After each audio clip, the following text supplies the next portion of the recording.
Hi, welcome to SBR Videos. I'm Peter Loshak. This is the Into the Weekend with BetDSI show, the call that we do every week. Super popular show where we talk to Brent, the headlines manager at DSI Sportsbook, and he answers our questions about the notable betting action that he has seen for the upcoming weekend's football games. Right now, we're looking ahead to college football week 2. Brent, thanks for being with us. Good to be back with you, Peter. All right. Awesome show. Thanks so much for all your hard work. Let's get right into it. First game I want to ask you about is marquee game USC Stanford. USC had such an explosive, impressive win in week 1 that even though they're going up against Stanford, I would guess that the public would be attracted to betting USC as an underdog. But maybe not. Is that the case? Our count actually, in terms of the total bets we've taken, actually favor Stanford right now. Okay. Our money's slightly favoring USC, but the volume in terms of number of bets is in favor of Stanford. They're -3 right now, sitting at home with a total of 54. For us, it's been a pretty easy game in terms of just sitting around, like 3, and we've got money both sides. Some people bought the 3.5 on USC. Some people have bought down to 2.5 with Stanford. I think we're like 2.5. We were $3.15 for a while. Right now, we're 3 flat, and this is a good game for us because it's going to get a lot of attention. It's going to get a lot of bets, and we probably will be able to sit on 3, not have to worry about much. Like I said, it's just been a really high volume game for us. It's a marquee game, and 3 seems to be the number. Yeah, and I've been hearing that maybe Stanford might be a sharp side, but hey, you haven't seen any notable sharp action yet on Stanford? No, not yet. I mean, and the total too, I've got good action on the total. I've seen some decent money over 52. We kind of bumped it up a half, bumped it up a point. We're up to 54, 54.5. We got under money, but none of that's really sharp money. So we could bang the total back and forth, and the sides between $3.15 and 2.5 -15, get money both ways. So this could be a good game for us. And then let's talk about Michigan Notre Dame. Huge rivalry game, and this is the last rivalry game in the series. It ends this year. Competitive line, so I'm assuming you've just got major volume on this one, probably roughly split. Yeah, this is another good one for us. The actual sharp money that I did get on this game was early when we had Notre Dame -4.5. We had sharp money on Michigan plus the 4.5. Wow. Okay. The money's really close on this one though, but the sharp money did come in when we were 4.5 on this one, Peter. Plus 4.5 on Michigan was sharp. All right, and then just the last marquee game of the week is Michigan State Oregon. I think they're both ranked in the top 6 right now, but Oregon double-digit home favorite, and that line has gone up since opening. So I'm assuming that's public action. It's actually been sharp action both ways, and of course, public is pretty much split on this one. I've got an account. Account slightly favors Michigan State, maybe 1.5 times in favor of Michigan State. My money actually favors Oregon slightly. I've got the sharp money that came on Oregon was -13.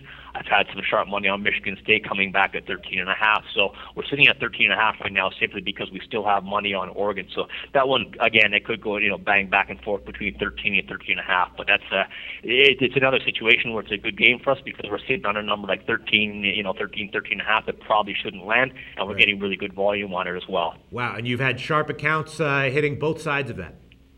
Yeah, the sharp money, of course, was Oregon line was 13, and 13.5 on Michigan State. Surprising, though, that they didn't maybe wait till Michigan State got to 14 before they hit it, or did they just assume that that would be a big move you probably would never do? Well, it's a lot of public is on Michigan State as well in terms of the account. Like I said, it slightly favors Michigan State, but our money favors Oregon. So when in a case like that, usually you've got more public money on Oregon State when the account's one way and the money's the other way. So there is sharp money both ways, but it looks like the public is more in favor of Michigan State. Wow, that's interesting. So the public's favoring the underdog here. All right, well, that makes me think that Oregon at -13 is definitely the right side. But, we'll see how this turns out. But that's just how I'm reading the action that you're telling me about. All right, those are all the only marquee games I wanted to make sure that we touched on for college football week 2. What can you tell us now, Brent, about other games that you have notable volume on or notable sharp action on? There's just a couple of games I wanted to touch on. First off, Army and Buffalo, for example, is one of those games where, right now, I've got Army at home -3, -15. Now, I've taken sharp money on Army -3, and I've taken sharp money on Buffalo plus 3.5. So when people see the Don Best screen popping back and forth between 3 and 3.5, usually it's a situation like this is where you've got a couple of sharps going against each other. Down to South Carolina is another case this week. South Carolina is at home to East Carolina. We're sitting at 15 right now. We had sharp money on South Carolina -14. We had, that line kept on creeping up.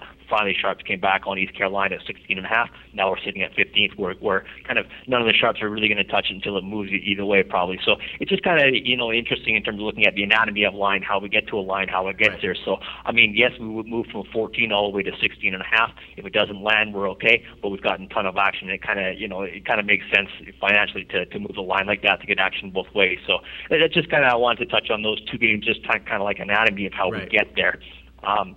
Looking at sharp action this week, New Mexico State is one of those. They're at Georgia State, one of those games where you probably don't want to, get too excited about. But yeah, we definitely have sharp money on New Mexico State. They were getting +1.5 and +1 where the Sharps came in. Also on the over 63.5 with sharp money. We're sitting at 65 right now, and New Mexico State has gone from being a +1.5 point dog to a -1.5 point favorite. They're at Georgia State. Moving along to Akron, they're another sharp side. They're at Penn State. Sharp money came in on Akron +14.5. I actually have a couple of guys on there, so I kind of like when I've got more than one person lining up on one side. They hit Akron +14.5. We're sitting Penn State -14, dog -15 right now. So Penn State's -14, -05. My money's like 3 times in favor of Akron because of the heavy sharp money there, and the count actually is pretty much even. But again, that's a case where you've got more public people betting on Penn State. The Sharps see the value in Akron there. So the public is not overwhelming then on Penn State, though, because I would assume they would be. No, it's not overwhelming at this point. No, now we're down to 14 -05 on them, so we might draw some more money in. But, anytime if we would go close to, if we went back to 14.5, put it that way, Sharps would be jumping all over Akron again. And it would take a lot. I mean, it would take a lot of money on Penn State to move that line now, and I don't think it will. If anything, it might go back down a little bit even further. Down to game 360, that's Arizona State at New Mexico. The total under was a sharp play there. I've actually got decent public, a sharp split on that one. I've got the public going over the 68, which is where we are right now, and we actually need the under, where the Sharps came in under 69. So right now we're sitting in a situation, Arizona State, New Mexico, where we need the under, and the public's actually betting over. So that's a good position for us to be in. Maryland is really that's a game for us. It's really looking ugly right now. I had sharp money come in on Maryland -10.5, -12.5. We're sitting at 13.5 right now. Sharp money on Maryland. We're sitting at 13.5. They're at South Florida, and my count's all one way, like 6 times in favor of Maryland. Wow. So that's a situation where we probably don't want to go to 14 when we're down. We're open up around 10.5, but we might have just so much volume on Maryland. It looks like the Sharps are there. The public is on Maryland also. The public and the Sharps, yeah. I mean, like I said, my count's probably like 6-1 in favor of Maryland, so we're really one-sided on that game, and we need some help the other way. We need South Florida to show up big at home. Air Force, Wyoming, that's another one with the total. Now, again, the number's pretty much shot now. We're down to 51 on the total, but sharp money did come in on the Air Force Wyoming game under 55, and we're real heavy on the end there. We basically got no money on the over in this game. And last one I'll touch on is Hawaii. Now, Hawaii was catching 11.5 earlier. They're at home to Oregon State. Line's down to 9.5 right now. I've got my count's pretty much dead even right now, maybe slightly favoring Oregon State, which suggests that the public is coming in on Oregon State. My money's about 2-1 in favor of Hawaii, though, which is the sharp money. So there's a nice split there in terms of the public backing Oregon State. Sharps on Hawaii, and again, the Hawaii money came in 11.5 and 11, though, Peter. Wow. Yeah, that was one game I was really wondering about because, Hawaii was talking about maybe just doing away with the football program, entirely before the Washington game, and then they almost won, got an easy cover. So I was wondering what's the response then from the public and the Sharps. So the public is kind of leaning on Oregon State then in that one. That's correct. Yeah, I got mostly public money on Oregon State. Nothing real sharp, nothing notable on them at all, but definitely sharp money on Hawaii. It's a case like last week as well when Hawaii was at home to Washington. As soon as the line was 17, I had Sharps laying the 17 with Washington. As soon as we went to 17.5, another group of Sharps were taking the plus 17.5. So it was another situation where it's a really good game for us. You move the game a half a point on a number like 17, which is not a really big deal. I just write a ton of volume. All right, Brent from BetDSI. Thanks so much for all this great information. Maryland, that'll be the game. I'm going to be interested to see how that one turns out. Thanks so much. And now let's move on to NFL Week 1. The SBR Network offers free sports picks and game breakdowns. Big money free betting contests year-round. A real-time Vegas-style odds monitoring service, and much more. So come see for yourself. To stay updated on SBR news and promotions, follow us on Twitter, Facebook, and Google+, and do be sure to subscribe to the Sportsbook Review YouTube channel to catch all our daily sports shows.